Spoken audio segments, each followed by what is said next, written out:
దేవుని వాక్యమును ఎక్కడా కూడా మూసిపెట్టి దాచిపెట్టి ఉంచలేము. పౌలు శీలను బంధిస్తే ఏమైందయ్యా? సరసాల్లో ఏం చేశారు వాళ్ళు? ఇప్పుడు పక్కనున్న ఖైదీలు భయపడుతున్నారు, రేపు ఉదయం మాకే శిక్ష వేస్తారో ఏందని భయపడుతుంటే వీళ్ళకి భయమే లేదు. పౌలు శీలలు బంధించి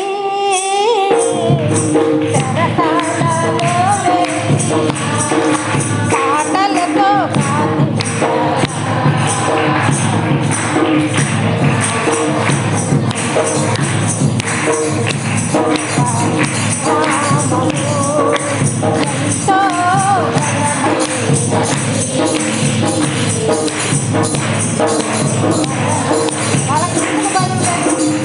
వాళ్ళందరూ భయపడుతున్నారు కదా, పక్క ఖైదీలందరూ. వీళ్ళెందుకు సంతోషంగా ఉత్సాహంగా పాటలు పాడుతున్నారు, ప్రార్థన చేస్తున్నారు?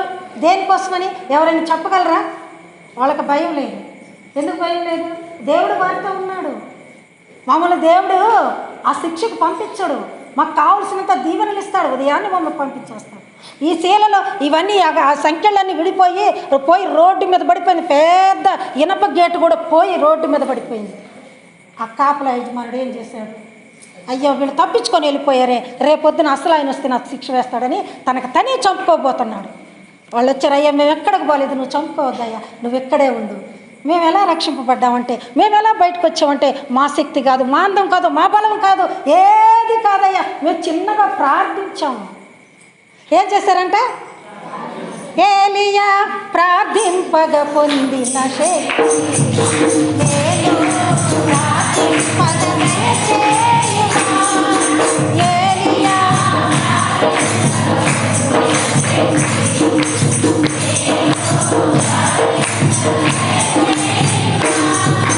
ప్రార్థించి నిన్ను చేరు భాగ్యమీయుమా, ప్రార్థించి నిన్ను చేరు భాగ్యమీయుమా, నిరంతరం ప్రార్థింప కృపణీయుమా, నిరంతరం ప్రార్థింప కృపణీయుమా, ప్రార్థన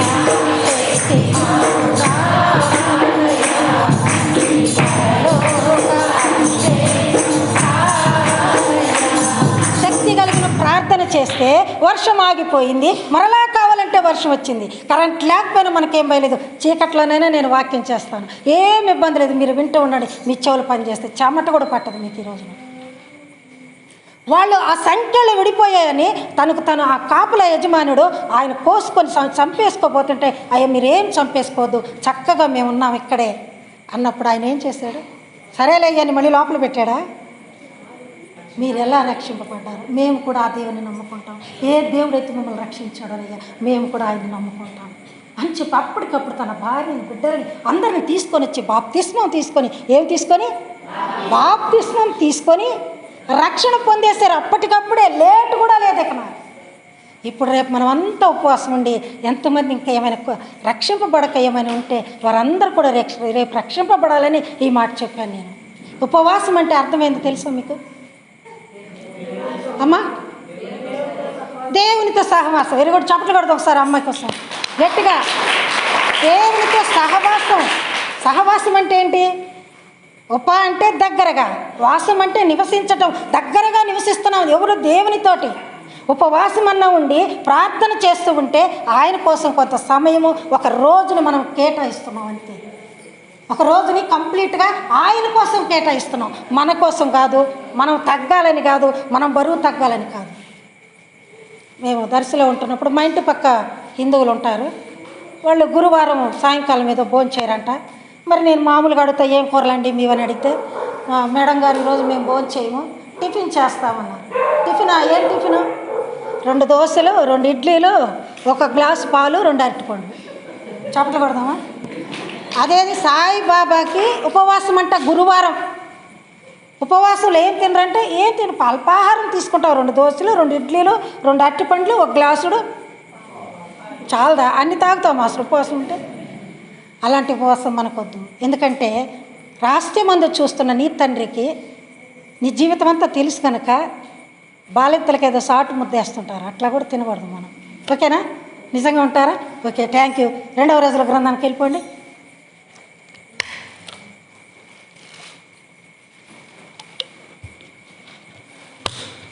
4వ అధ్యాయము రాసుకోండి మీరు ఒకసారి. 2వ రాజుల గ్రంథము 4వ అధ్యాయము 8వ వచనం నుంచి కొద్దిగా చదవండి. అయ్యా పెద్దగా చదవండి. ఒక దినమందు ఎలీషా షూనేము పట్టణమునకు పోగా అచ్చట గనురాలైన యొక్క స్త్రీ భోజనమునికి రమ్మని అతనిని బలవంతము చేసను గనుక అతను ఆ మార్గమున వచ్చినప్పుడెల్లా ఆమె ఇంట భోజనము చేయొచ్చు. ఇదే మీకు పాస్టర్ గారు చెప్పే ఉంటారు, అయినా మరి ఒకసారి ధ్యానించుకుందాం, తప్పులేదు కదా. షూనేము పట్టణం పేరేందయ్యా? షూనేము పట్టణం. ఆ పట్టణానికి ఎలీషా ప్రవక్త గారు వస్తూ ఉన్నారు. ఎందుకు వస్తున్నారు? దేవుని గురించి తెలిసేదానికి వస్తున్నారు, దేవునిలో రక్షణ పొందించాలని తెలిసేదానికి వస్తున్నారు, నీతి క్రియలు జరిగించాలని వస్తున్నారు, అందరినీ మార్చాలని వస్తున్నారు. ఇప్పుడు మీకు పాస్టర్ గారులు ఉన్నారు, వాక్యం చదువుతారు, మీరంతా ఇంకా ఇంకా ఇంకా చెప్పు. ఎవరు కొత్త వాళ్ళు చెప్పినా ఆ బైబిల్లో వాక్యాలు ఇంకా క్రొత్తగానే ఉంటాయి. ఏదో కొత్త పదం దాంట్లో దొరుకుతూనే ఉంటుంది. అందుకని ఆయన వస్తున్నాడంట. ఆయన వస్తుంటే ఆ గనురాలంటే ఆమె పేరు గనురాలు కాదమ్మా, ఆమె చేసిన పనుల వల్ల గనురాలైనది. ఆమె అన్నదంట, పాస్టర్ గారు మా ఇంటికి వచ్చి భోజనం చేయండి. ఎక్కడికే?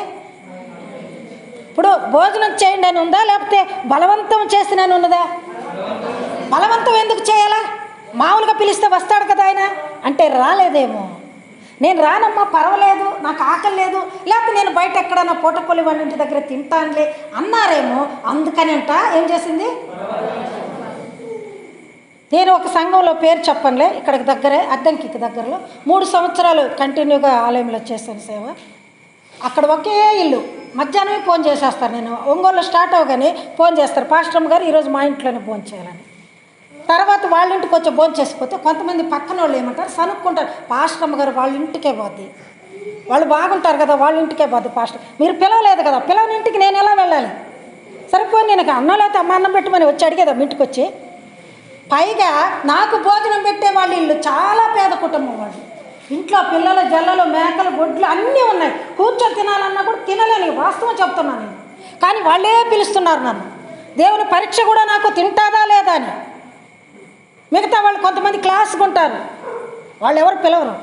చర్చిలోకి వచ్చినాక పాస్టర్మ గారు అన్నం భోజనం చేశారా, మా ఇంటికి రారుగా మీరు పలానా వాళ్ళ ఇంటికి అయితేనే వెళ్తారు. ఇప్పుడు ఆమె మీద ఈమెకి వేస్తున్నాం, ఆ పెట్టిన ఆమె మీద ఈమెకి వేస్తున్నాం. అమ్మా నేను ఎవరు పిలిచినా వస్తాను, మీరు పిలవలేదు కదా, నేనేం చేయాలి దానికి? నేనేమైనా చేయగలనా? నేనేమి చేయలేను కదా.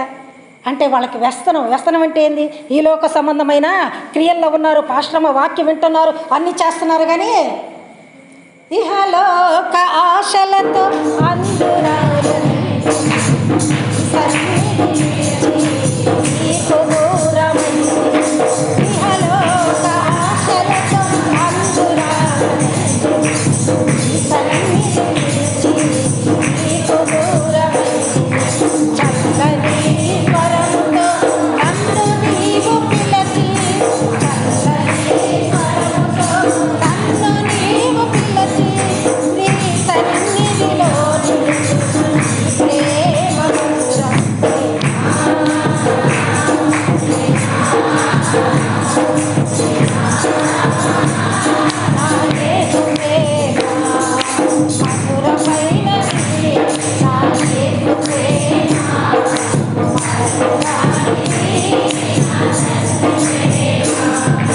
ఇప్పుడు ఆమె బలవంతం చేస్తుందంట.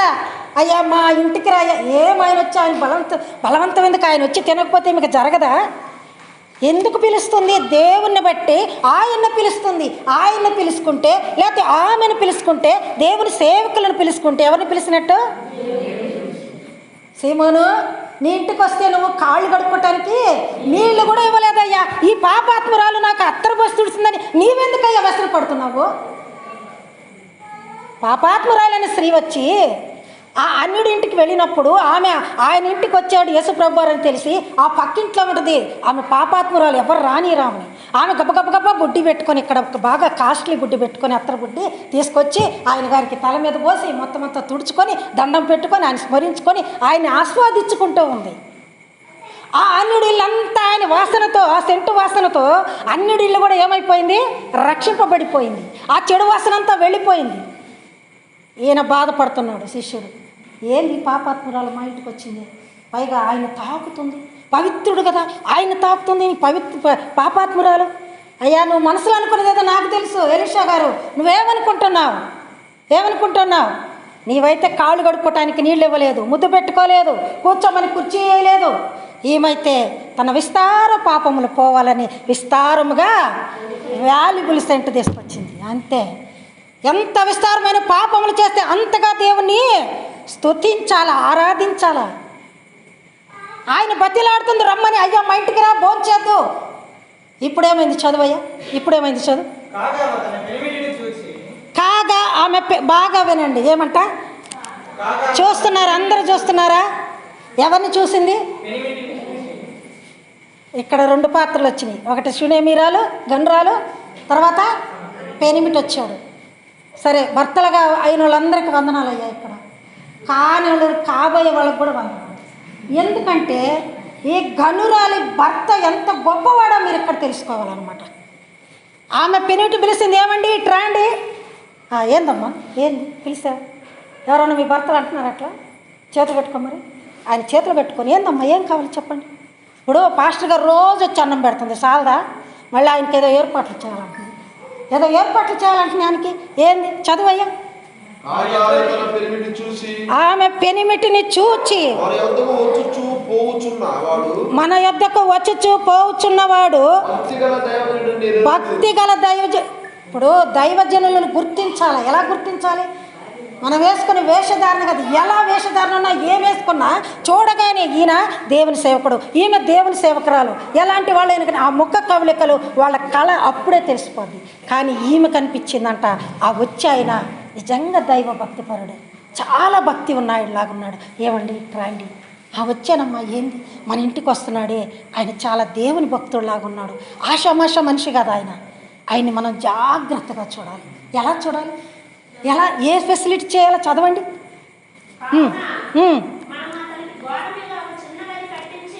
ఏమంట చదివే అమ్మ, మీరు చెప్తారమ్మా పాస్టర్ గారికి గది కట్టించుకోండి.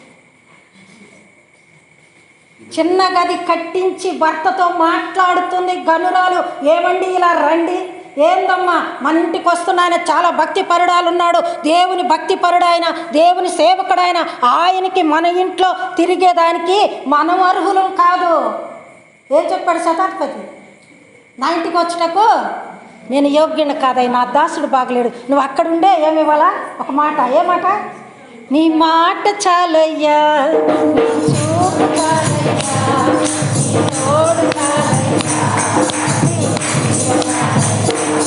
నీ మాట చాలయ్యా, నీ చూపు చాలయ్యా,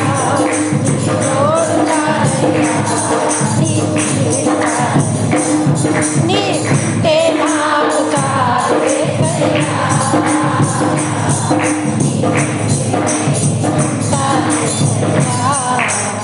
ఏమంట? నువ్వు ఒక్క మాట మాత్రం సెలవిస్తే చాలంట. ఈమె చెప్తుంది, ఆయన గొప్ప దైవభక్తుడయ్యా, ఆయనకి మన ఇంటి మీద ఒక ఇల్లు కట్టేద్దాం. ఎందుకంటే మన ఇంట్లో ఆయన తిరగటం మనకి మంచిది కాదు. ఎందుకంటే ఆయన పవిత్రుడిలా కనపడుతున్నాడు, నిజంగా దేవుని సేవకుడలా నా కంటి నిండా కనపడుతున్నాడు. కొంతమంది అబద్ధ బోధకులు ఉంటారమ్మా, అవి నేను చెప్పకూడదు మీకు, అయినా కూడా మన సంఘమే కాబట్టి చెప్తున్నా. కొంతమంది అన్నీ చేస్తూ ఉంటారు. నిజంగా దైవభక్తి పరుడంటే ఎలాగ చూడగానే తెలిసిపోతుంది.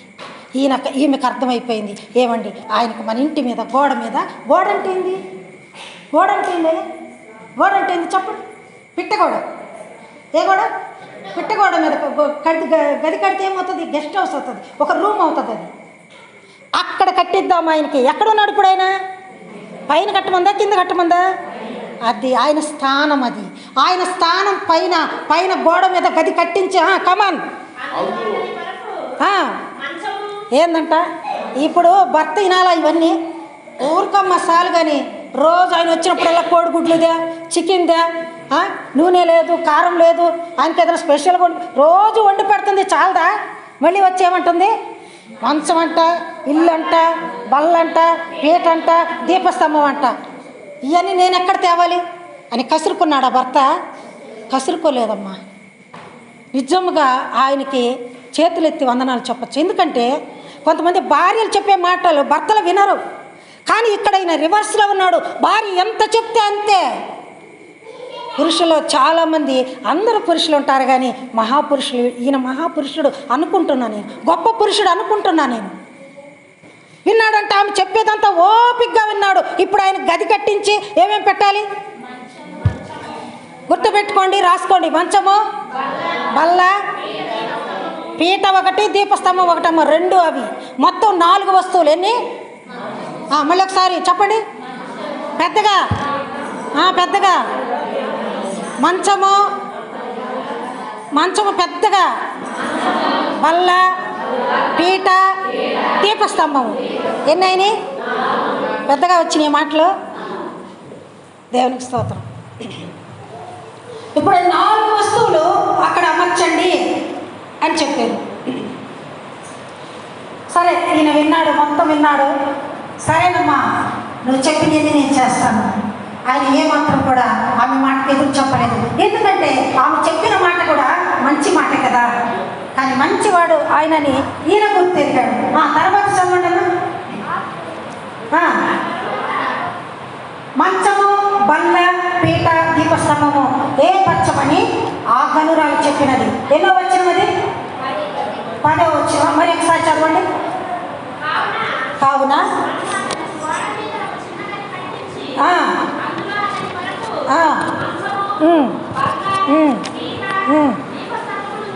అంతే, చాలు. ఎందుకు వచ్చాలి కానీ ఇవన్నీ ఎందుకు వచ్చాలో చూసుకున్నాము. సరే, ఇప్పుడు భోజనం పెట్టినది, భోజనం పెట్టినందువల్ల ఆమెకు వచ్చే లాభం ఏంటి? ఆశీర్వాదం. ఓకే, ఇంకా ఆశీర్వాదం వస్తుంది. ఓకే, ఎలా వస్తుంది చూద్దామా? 2వ కొరింథీయులకు రాసిన పత్రిక రాసుకోండి, చూడండి, చదవండి. 2వ కొరింథీయులకు రాసిన పత్రిక 9వ అధ్యాయము. 2వ కొరింథీయులకు రాసిన పత్రిక. దేవుడు చక్కగా పైకి వచ్చేసింది. దేవుడి స్తుతులు. ఏర్పరిచిన బ్రదర్స్కి నా ప్రత్యేకమైన వందనాలు తెలియపరుస్తున్నాను. 2వ కొరింథీయులకు రాసిన పత్రిక 9వ అధ్యాయం తీసుకురమ్మా. 8 నుంచి చూడు త్వరగా. ఏమంట? అన్నిటి యందు, ఎల్లప్పుడూ అన్నిటి యందు. ఏంటి యందు? అన్నిటి యందు. మన కుటుంబంలో ఏమేమి ఉన్నాయో అన్నిటి యందు, మన జీవితంలో ఏమేమి జరుగుతున్నాయో వాటన్నిటి యందు, ఏ అవసరాలు ఉన్నాయో వాటన్నిటి యందు. ఎప్పుడంటే 1 రోజు 2 రోజుల? ఎల్లకాలం. 1 రోజు కాదు, 2 రోజులు కాదు. 1 రోజు 2 రోజులకే సరిపోతున్నాయ్యా, ఈ రోజు ఇచ్చేసే మాకు దీవెనలు అడగట్లేదు. ఎల్లకాలం ఏమంటున్నాడు. ఎందుకని? మీకందరికి ఇచ్చాడా దేవుడు? ఒకసారి సాక్ష్యం చెప్తారా మీరందరూ ఇచ్చాడని? చేతులెత్తి సాక్ష్యం ఇచ్చేదా మన స్వామి యేసు దేవుడు.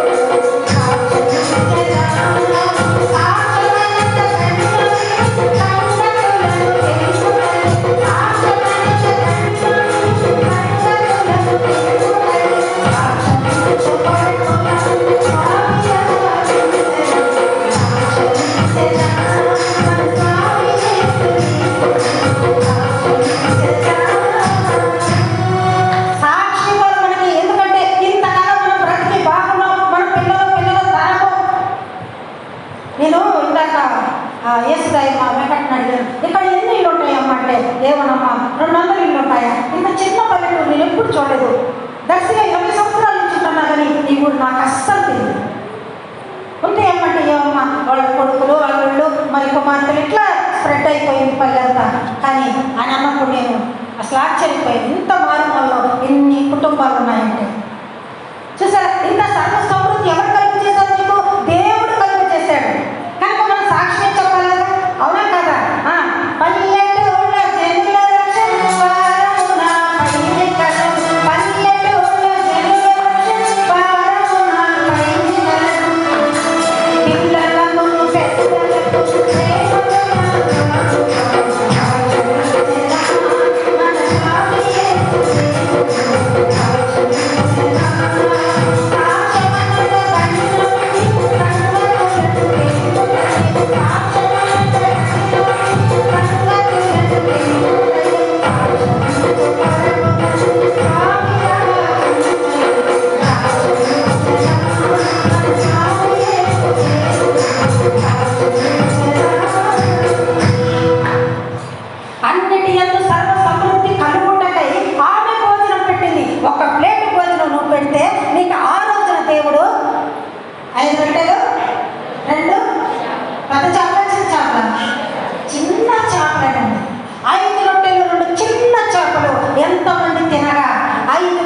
పురుషులు స్త్రీలు పిల్లలని ఆ రోజులలో లెక్కలో వేసుకోరట. స్త్రీలు పిల్లల్ని లెక్కలో వేసుకోరట, జనాభా లెక్కలో వేసుకోరట. వాళ్ళని పురుషులను మాత్రమే లెక్కించేవారు. వారు మాత్రమే 5,000 మంది ఉన్నారంట. ఇప్పుడు స్త్రీలు పిల్లలు మొత్తం కలిసి 10,000 మంది, మొత్తం 20,000 మంది వేసుకొని మొత్తం తిన్నా కూడా ఇంకా ఎన్ని కాంప్రమిట్లు అయ్యా? 5 రొట్టెలు 2 చేపలు విరిసేస్తుంటే రాసులు అవుతున్నాయి, రాసులు అవుతున్నాయి. ఈ చేతిలో రొట్టెలు అలాగే ఉన్నాయి. ఎవరు ఆశీర్వదించారు? ఎవరు ప్రార్థన చేశారు? యేసు ప్రభు వారు చేతిలో పెట్టుకొని ఆశీర్వదించారు. ఏమని? జీవాహారము రమ్ము చిరజీవా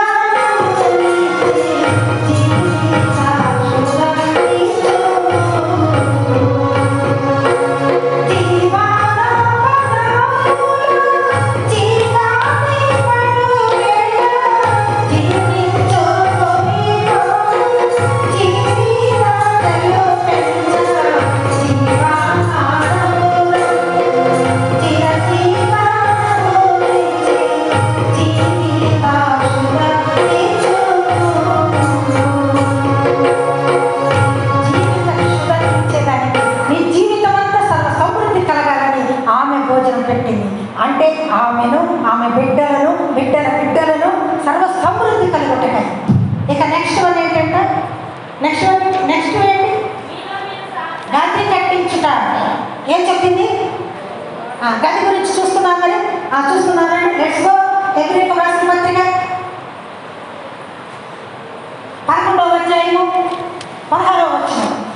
హెబ్రీయులకు రాసిన పత్రిక 11వ అధ్యాయము 16వ వచనం. అయితే వారు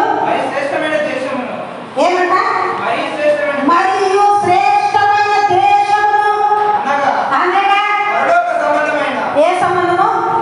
పరలోక సంబంధమైన దేశమును కోరేదానికి అందుచేత ఆమె వారి దేవుడినని అనిపించుకొనుటకు వారిని కూర్చి అది. ఇప్పుడు పరలోకములో వాటికి ఒక పట్టణం కావాలి. బంగారు వీధులలో పట్టణం కావాలంట. మీకు కావాలా వద్దా? అందుకోసం మీకు అక్కడ పట్టణం కావాలంటే నువ్వు దేవుని సేవకుడు వచ్చినప్పుడు నీ ఇంటికి పిలిచావా? కూర్చోబెట్టావా? లేకపోతే వీడి మీద గది కట్టించావా? అందుకోసం ఆమె గది కట్టించిందంట. పోనీ అంతవరకు బాగుంది. ఇప్పుడు లాస్ట్కి ఇంకోటి ఏదన్నా పెట్టిన సామాన్లకు వచ్చేద్దామా? ఏమేమి సామాన్లు పెట్టింది ఒకసారి చెప్పండి. నేను చెప్పను. అబ్బా, ఎంత మంచి దేవుడు వేసయ్యా.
ఎందుకంటే ఎంత మంచి దేవుడు అవన్నీ మీకు గుర్తుపెట్టారు. ఒకవేళ దేవుని ఏర్పాటుంటే, ఒకవేళ మీరు మరలా ఎప్పుడైనా ఆహ్వానిస్తే ఇవన్నీ కూడా నేను అడగవచ్చా పాస్టర్ గారు?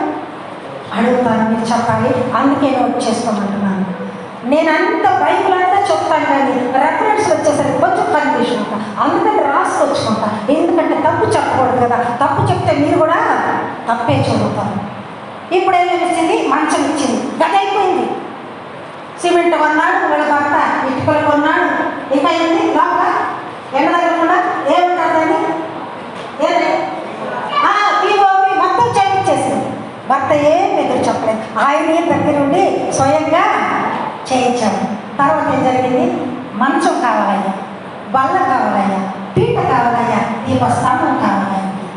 మన దగ్గర కూర్చొని ఆయన అన్నం తినకూడదు, మన మంచం మీద ఆయన పడుకోకూడదు, మన వెలుతురు ఆయన చూడకూడదు. మనం ఎప్పుడు లైట్లు ఆపేస్తామో ఎప్పుడు ఇస్తామో మనకు తెలియదు. ఆయన దీప సమయం పెట్టుకొని రూమ్ అంతా చక్కగా వెలుగు ఉండాలి.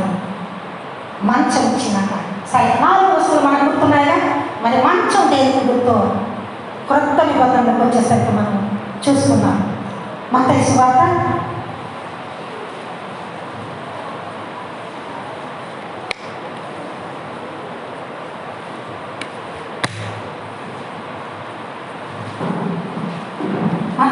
11వ అధ్యాయము 28వ వచనం. ఏమంట? ప్రయాసపడి ఏమంట? భారం మోసుకొస్తున్న బిడ్డలారా, మీరంతా కుటుంబ విషయాలతో, మీ పాపాలతో, లేకపోతే మీ పనులతో బాగా బరువైపోయిందేమో మీ జీవితం. మీకోసం నేను విశ్రాంతిని కలుగ చేస్తాను. మీకు నేను ఏమవుతాను? మనం మంచం మీద ఏం చేస్తామమ్మా? పనికి వెళ్ళి వస్తాం. మనందరం పనికి పోయేవాళ్ళమే. పనికి వెళ్ళి వచ్చి ఎక్కడ కూర్చుంటాం? కుర్చీలో కూర్చుంటాం, కవర్ మీద కాలేసుకొని. ఎక్కడ కూర్చుంటాం? మంచం మీద. ఎందుకు కూర్చుంటాం? కొంచెం వాడితే ఈ పంత నొప్పి తగ్గుతుంది, కొంచెం బాడీ మొత్తం రిలాక్స్ అయిపోతుంది. అవునా? విశ్రాంతి. ఆ విశ్రాంతి ఎవరు? యేసు ప్రభువు అంటారు. చదువు, మొత్తం చదువు. ప్రయాసపడి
మీరు రిలాక్స్ అవ్వండి. మీ శ్రమ నేను తీసుకున్నప్పుడు మీ బాడీ మొత్తం రిలాక్స్ అయిపోతుంది. ఇప్పుడు మీకు ఏమయ్యా? నేను డబుల్ కట్ అయ్యాను. ఏ కట్ అయిపోయాను? ఇప్పుడు డబుల్ కట్లలో పండుకుంటున్నాను. నవర మంచాలు ఎవరు పండుకోవట్లేదు. సో మంచం దేనికి గుర్తమ్మా? దేవుడు యేసు ప్రభువారు విశ్రాంతికి గుర్తు. ఆయన గురించి ఆయనని ముందుగానే ఆమె ఏర్పరచుకుంది. గది కట్టించిందంటే ఆమె హృదయంలో దేవుడిని గుడి కట్టించింది. ఏం కట్టించింది? హృదయం అన్నాడు తలుపు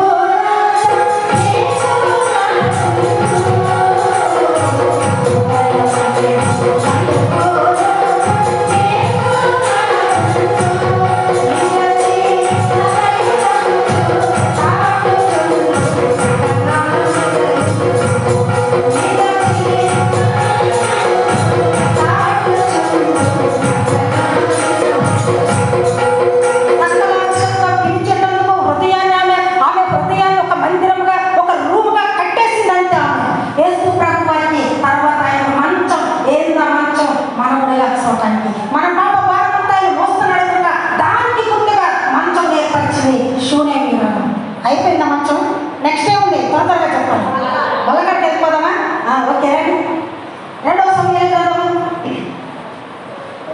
రాసుకుంటున్న వారంతా దేవుని కృపను పొందుతారు, వింటున్న వారంతా ఆయన ఆశీస్సులు పొందుతారు. దేవుడికి స్తోత్రం. 2వ సమూయేలు గ్రంథం. ఏమా చదవరా మీరు? Okay okay okay. 2వ సమూయేలు గ్రంథము 9వ అధ్యాయము 7 నుంచి చూస్తున్నా. అందుకు దావీదు మాట్లాడుతున్నాడు మెఫీబోషెతుతో. ఎందుకంటే శత్రువులు కూడా మిత్రుడిగా చేసుకుంటున్నాడు. సౌలు 1000 కొలది చంపితే దావీదు 10,000 కొలది చంపాడని ఆయన ఊరేగిస్తూ అనవసరం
నేను ఎవరి పాస్టర్ గారు ఆమెకు నాకు తగలబడింది.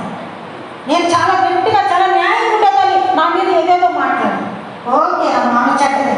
నువ్వు చేసింది నువ్వు బల్లను పట్టుకొని ముందు నీ సహోదరులతో నువ్వు సత్యత పడకుండా బల్ల నేరాలను తీసుకుంటున్నావు. ఆమెకు ఇవ్వబడు బల్ల. చూసారా ఎంత గొప్పగా ఉంది ఈ మాట. నేను ఆమెకి ఇవ్వనట. దేవుడు సమస్తమును చూస్తూ ఉంటాడు. ఎవరికి ఇవ్వాలి, ఎవరికి ఇవ్వకూడదు, ఎవరి మనసు ఎలాంటిదో. ఆమె చెడ్డదైతే నువ్వు మంచిదైతే నువ్వు ఇవ్వాలి కదా. ఆమె సరెండర్ అయింది కదా, కూర్చుంది కదా, వచ్చి తల ఉంచుకొని కూర్చుంది కదా, ప్రార్థన సేవేసుకుని కదా, ముసుగేసుకొని మొబైల్ మీద కూర్చొని ప్రార్థించుకుంటూ ఉంటే నీవు రొట్టె ఇవ్వకుండా వస్తావా? తప్పు కదా అది. ఓకే, వచ్చేద్దాం మన వాక్యంలోకి. ఇప్పుడు ఆ శత్రువు మనవడిని దావీదు మహారాజు చెప్తున్నాడు, అయ్యా భయపడవద్దు, నీకే ఆస్తులు లేవని నువ్వు కంగారు పడవద్దు, నీవు దిక్కు దశ లేవని బాధపడనవసరం లేదు, గుంటోడు అని అసలే బాధపడనవసరం లేదు. ఏమంట చదువు. అదే నీ తండ్రి అయిన యోనాతాను, ఆయన కొంచెం మంచివాడు. ఓకే, నీకు ఉపకారం వాళ్ళ మనవుడితో మాట్లాడుతున్నా. నీకు అర్థమవుతుందా వాక్యము? శత్రువు మనవుడితో మాట్లాడుతున్నాడు, నేను నీకు ఉపకారం చేసేదను. నీ పితరుడైన సౌలు గారి భూమి అంతా మరలా నీకు తిరిగి ఇచ్చేస్తాను. ఏమంట? సదాకాలము. ఎక్కడంట చదువు. నీకు భోజనం లేదని బాధపడుతున్నావే, నా బల యొక్క నీకు సదాకాలము నీతో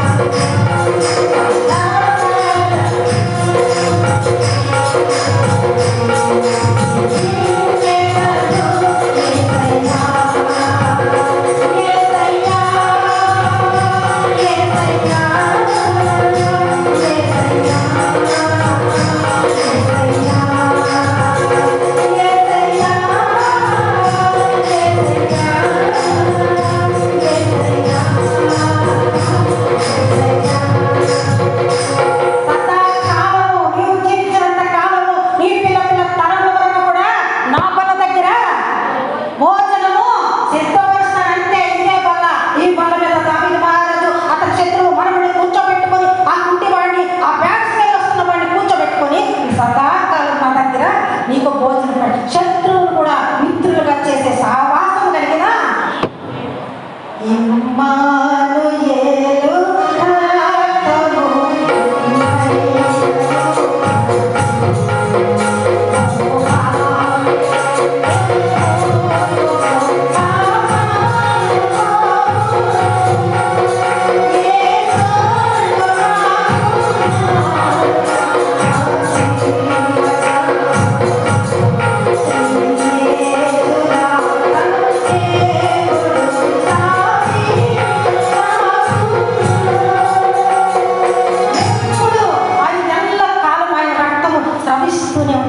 మనం బ్రతికినంత కాలం ఆయన శరీరము ఆయన రక్తమును తప్పకుండా తీసుకోవచ్చంట. ఆ ఫెసిలిటీ మనకి ఇస్తున్నాడంట. దావీదు మహారాజు చెప్తున్నాడు, సదాకాలం నా వల్ల అయితేనే నీకు భోజనము ఎక్కడ అడుగుకొని అవసరం లేదు. కుంటాడు అని గిన్నె పట్టుకొని కర్ర పట్టుకొని ఇంటింటికి పోయి భోజనం పడుకొని అవసరం లేదు. నా బల కంటే రాజుకు తగిన ఏమంటారు ఆ స్తోమత ఆ పౌరుషాన్ని నీకు నేను ఇస్తున్నాను. ఈ రోజు నుంచి నీవు కూడా నా కుటుంబంలో నా రిలేటెడ్ నా బ్లడ్ రిలేషన్ అంతే. అది బాగా రాసుకున్నాను. అర్థమైంది మీకు చెప్పింది. నేను మంచం చేయకూడదు, తొందరగా చెప్పండి. విశ్రాంతి. ఎవరో విశ్రాంతి? యేసు ప్రభు వారు. క్రొత్త నిబంధన వచ్చేది యేసు ప్రభు వారు. పాత నిబంధన వస్తే యెహోవా దేవుడు. పాత గుర్తు పెట్టుకోండి. ఇప్పుడు పాత నిబంధనలో ఈమె చేస్తుంది, క్రొత్త నిబంధనలో యేసు ప్రభు వారిని సూచిస్తుంది. ఓకేనా? ఇప్పుడు మంచం విశ్రాంతి కూర్చు చెప్పేస్తాను. రెండు మళ్ళా దేనికి? సహవాసమునకు. ఆ రోజు మొదటి ఆదివారం మధ్యలో పడిస్తున్నాడు. మొదటి ఆదివారం అందరం ఐక్యత కలిగి ఆ సహవాసంలో పాల్గొంటాం. చప్పట్లు పడడం ఒకసారి గట్టిగా. తల్లి అయిన మరచునే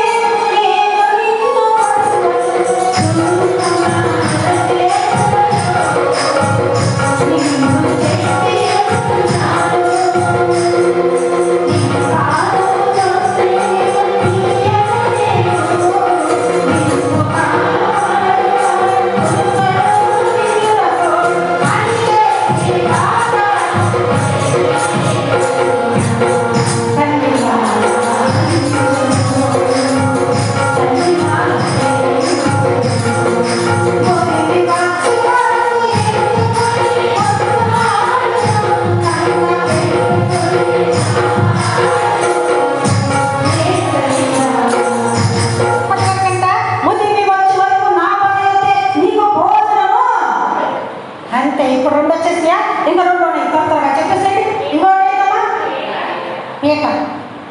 పీట ఎందుకు? పాత రోజుల్లో అంటే మా అమ్మమ్మల తరంలోనంట మా అమ్మగారు చెప్పేవారు. మా అమ్మగారు కూడా పంతులమ్మ, పాస్టరమ్మ అన్నీ కూడా. వాళ్ళు అప్పట్లో పీటల మీద కూర్చొని ఏమా భోజనం కాదమ్మా, భోజనం పెట్టేది ఏమైంది? ఏది ప్రవక్త కోడలు పీటల మీద కూర్చొని నా భర్త మరణించారు, ఓపెన్ ఆస్తి ఇద్దరు మరణించారు, మందసాన్ని పోగొట్టారు, మా మామగారు కూడా చనిపోయారు, నేనేమో ఇప్పుడు కంటున్నాను అని చెప్పి ఒక్కతే పీటల మీద కూర్చొని అటొక పీట ఇటొక పెట్టేసుకొని కూర్చొని ఆ పెట్టారు కానీ ఈ కాబోదని పేరు పెట్టిందంట. ఎందుకంటే వీడు పుడుతున్నందువల్ల ఎవరికి ఏం ఉపయోగం లేదు. ఉపయోగం లేదని అనుకుంటున్నారా మీరు కూడా? నీకేమీ లేదని ఏమీ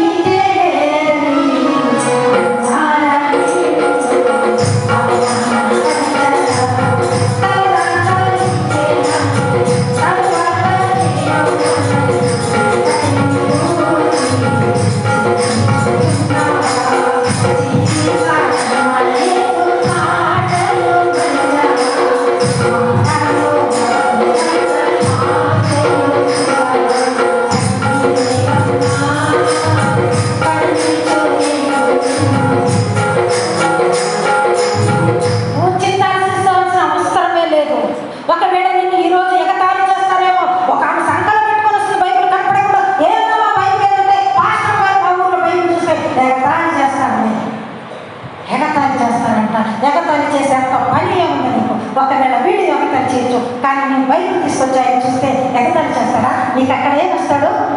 మార్పు వేసేస్తాడు. సరే ఓకే. ఇప్పుడంట పీటలో దేనికి ఉపయోగం? కూర్చొని కాన్పులు జరిగేవంట. ఆ రోజుల్లో పాతల కాలంలో డాక్టర్ లేదు, మంత్రస్థానం కూడా లేదు, ఎవరికి వాళ్ళే కూర్చొని బుద్ధితో బిడ్డను కనవలసినదే. నోరు లేవో మీకు? బిడ్డను కనవలసినదే ఎవరికి వాళ్ళు కూర్చొని. తర్వాత ఆ రోజుల్లో పెద్ద పెద్ద పంతుళ్ళు తగాదా వస్తే పోలీస్ స్టేషన్లో ఒక ఆయన పెద్ద సంఘం పెద్ద ఒక ఆయన అడుగు మీద కూర్చుంటాడు.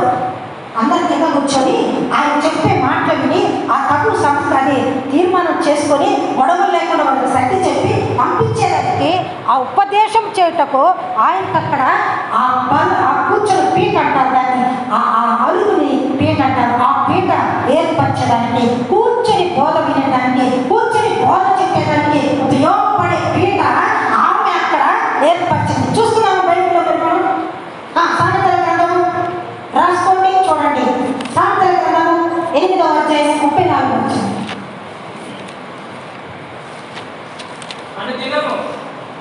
బాగా ఏ రోజంట?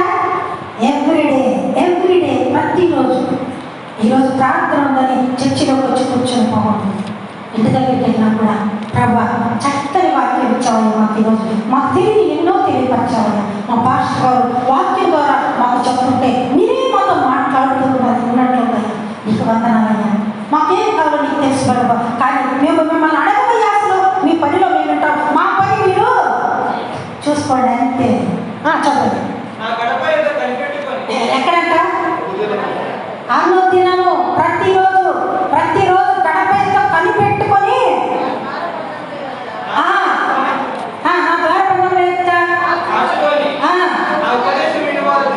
ఏమంట? ఉపదేశం వినాలా? ఏ వినాలి? ప్రార్థన వినడి పాప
వారు ప్రయాణమైపోవచ్చుండగా ఆయన యొక్క గ్రామంలో ప్రవేశించారు.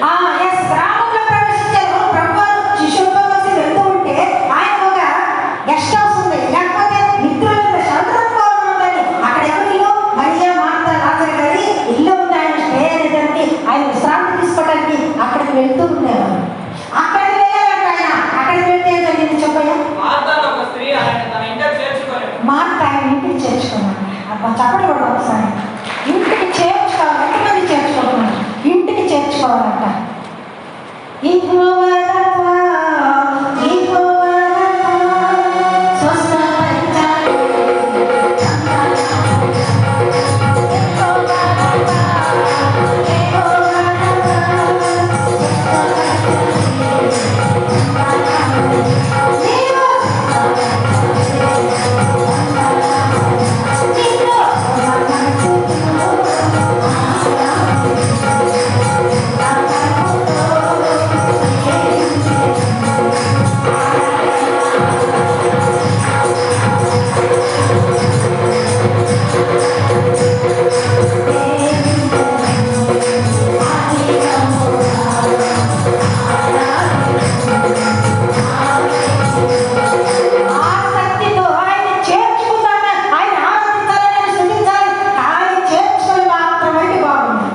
ఇంకా ఆయన వచ్చాడని వంటల్లోకి వెళ్ళిపోయింది. ఆయనకి స్పెషల్ వంటకాలు పెట్టాలి కదా, ఆయనకి మెనూ తయారు చేయడానికి కిచెన్లోకి వెళ్ళిపోయింది. అక్కడ వంటలు చేస్తుంది. కానీ మరియా చూస్తున్నాయో చూడు, మరియా సహోదరుడు లేదు, అక్క చెల్లెలు ఇంకొక ఆమె అంటానికి. మార్త మరియా ఇద్దరు అక్క చెల్లెలు. మార్త ఏమో వంట చేయడానికి పరిగెత్తింది. మరియా మాత్రం ఏం చేసిందయ్యా? ఎక్కడ కూర్చుంది? పాదం మీద కూర్చొని ఏమన్నది? అబ్బా ఎంత మంచి మాట చూశారు. ఆయన బోధ వినడానికి. ఎందుకంటే బోధలో ఏముంది? వాక్యం లేకున్నాము అంత రుచిగా ఉంటుందా? పాల వంటిది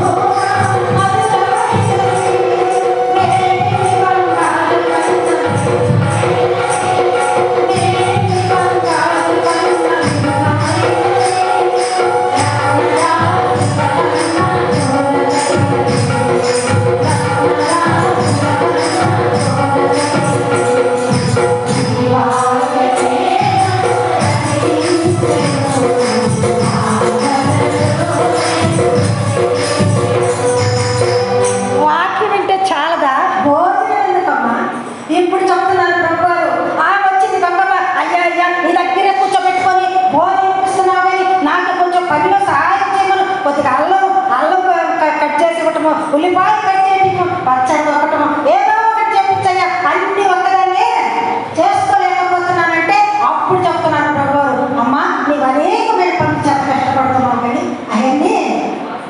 అవన్నీ అవసరం లేదు. అవసరమైనది వాక్యం మాత్రమే. ఇప్పుడు కూర్చొని బోధ వేయడానికి పీట వస్తున్నారా? ఓకే, లాస్ట్ కానీ బాగా గుర్తుపెట్టుకున్నారు. ఓకే, దీపస్తంభం ఎందుకు పెట్టిందో చూద్దామా? మత్తయి సువార్త. ఇప్పుడు దీపం వెలిగించి ఆ మంచం కింద పెడితే కదా ఉండేది, గాలి కాలిపోతుంది కదా. కానీ మంచం కింద పెడితే ఏమవుతుందంట? ఆ కొంచెం వరకే కనపడుతుంది, ఇల్లంతా కనపడుతుంది కదా వెలుగు. అందుకని దీపస్తంభం ఏర్పాటు చేసిందా? చదువుమా. మత్తయి సువార్త 5వ అధ్యాయం 15వ వచనం. సారీ, మత్తయి సువార్త 5వ అధ్యాయం 15. అమ్మా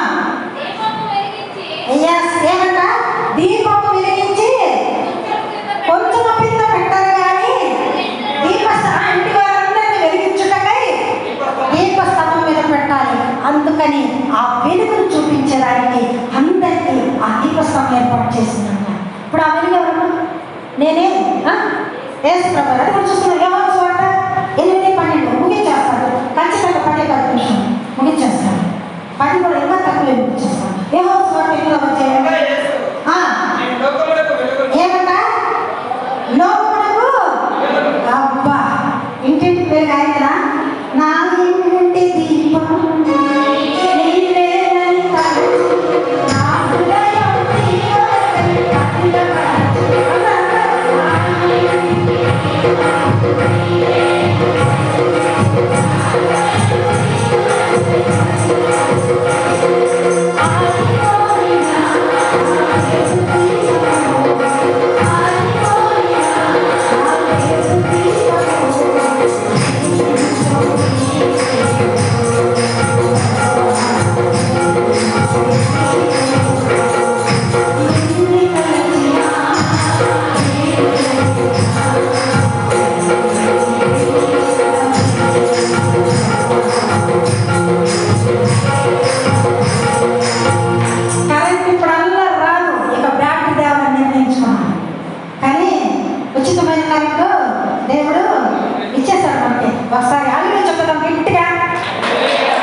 వెళ్తూ ఉంటే అన్ని కింద జారిపోతూ ఉంటే 12 సంవత్సరాల నుంచి రక్తస్రావం కలిగిన స్త్రీ ఆ వస్త్రపు చెల్లు మాత్రం ముట్టుకుంటే చాలు నాకు రోగము నయమైపోద్దని ఎంతగానో విశ్వసించి వెళ్ళి తాకినది. ఒక చిన్న దారం మాత్రమే స్వస్థత పడింది. అవునా కదా? స్వస్థపడిందా లేదా?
ఏమంట?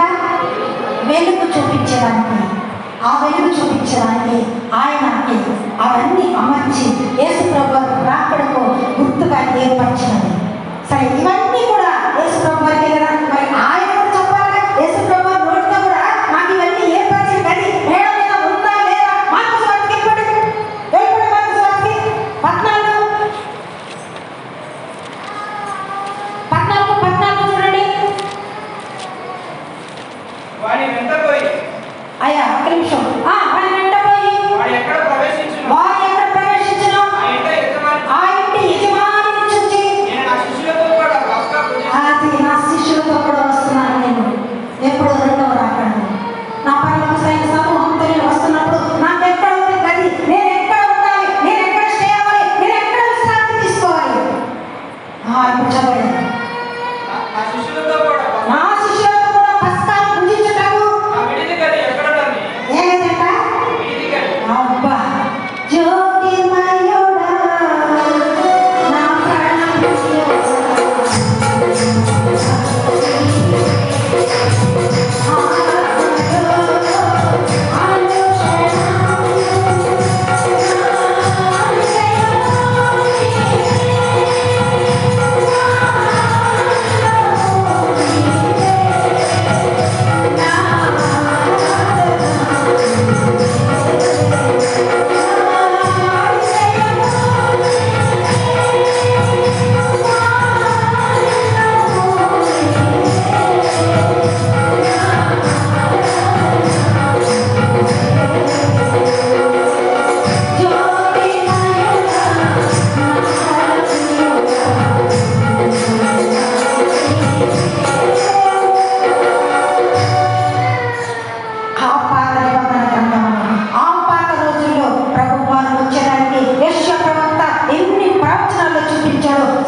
ఏర్పాటు చేసి ఆయన రాకడికి ఎదురు చూసిన ఆ హృదయమును గదిగా కట్టించినది.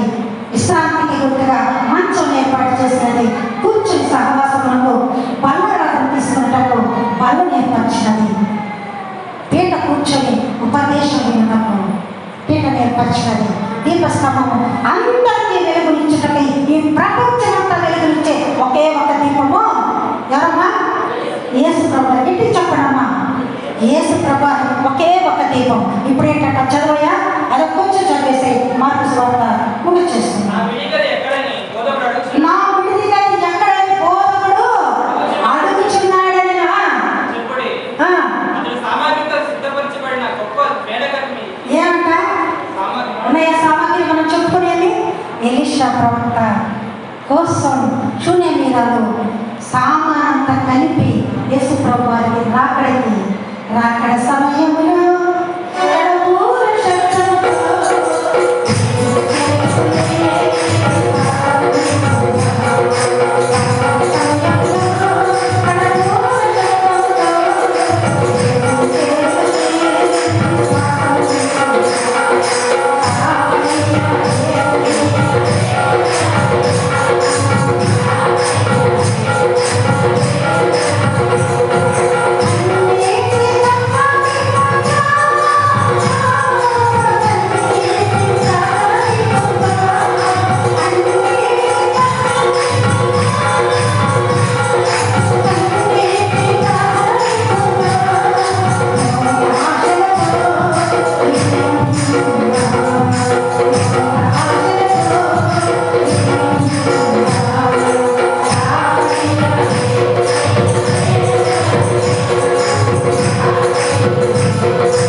ఇంకొకసారి. గొప్ప మేడగది మీకు చూపించు. గొప్ప మేడగది మీకు చూపించును. అక్కడ మన కొరకు సిద్ధపరిచిన చెప్పి తన శిష్యులిద్దరిని పంపి. అది సామాగ్రిని చదువు మళ్ళీ ఒకసారి. అసలు సామాగ్రితో సిద్ధపరచబడిన గొప్ప సామాగ్రితో సిద్ధపరిచిన గొప్ప మేడగది వచ్చిందా? క్రొత్త నిబంధనలోకి ఆ గది వచ్చేసింది. ఎవరి కోసం ఆమె ఏర్పరిచినదో ఇప్పుడు ఆమె ఎంత గనురాలు. ఇప్పుడైనది, ఇప్పుడు దాకా గనురాలు కాదమ్మా, ఇప్పుడు దాకా గనురాలు కాదు, ఇప్పుడు గనురాలైంది. ఎంత పాపినైనా నీవు చేసే ప్రవర్తన వల్ల సత్క్రియల వల్ల ఒక్కసారి ఒక్క మాట చూసుకొని ముగించాడు. మొదటి తిమోతికి రాసిన పత్రిక అలా కూడా చూసుకొని ముగించాడు. ఎందుకంటే రేపు ఉదయం మళ్ళీ నాకు ఒంగోలు టౌన్లో స్త్రీల మీటింగ్లో మాట్లాడే బోధ ఉంది నాకు. అందుకని నేను ముగించేస్తున్నాను. 1వ తిమోతికి రాసిన పత్రిక 2వ అధ్యాయం 10వ వచనం మాత్రం ప్లీజ్ ఎవరైనా బాగా స్వరంతో పెద్ద స్వరంతో దైవభక్తి గలవారమని ఏమంట చెప్పుకోని స్త్రీలకు తగినట్లుగా ఏ క్రియలు? సత్క్రియలు అంటే ఏదమ్మా? పెద్దగా చెప్పండి పర్లేదు. గోర పాపినైన నేను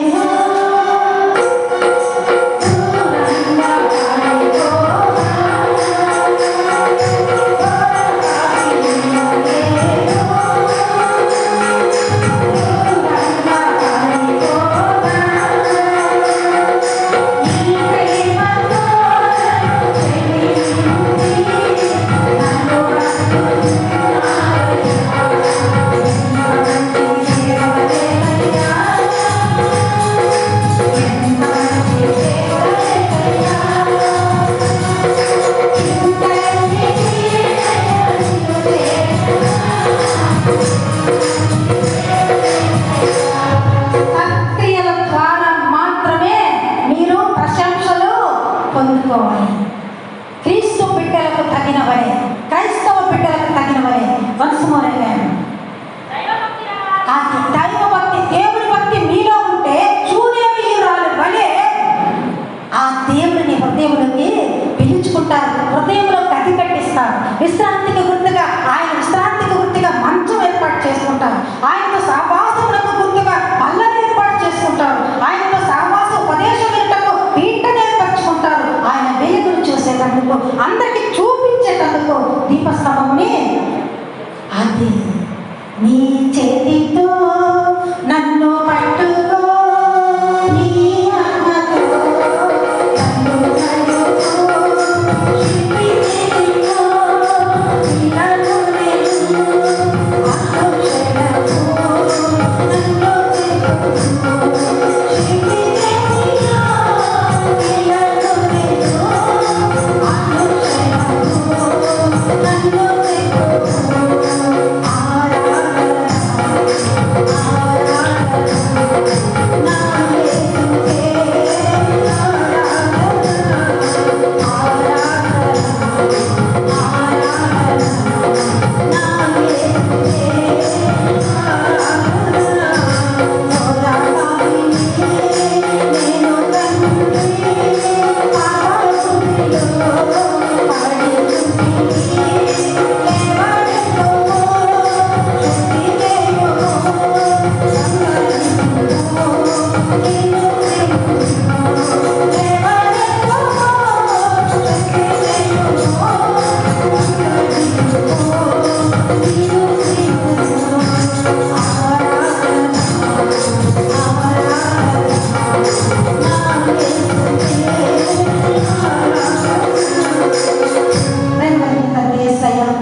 నీకే వందనాలు స్తోత్రాలయ్యా.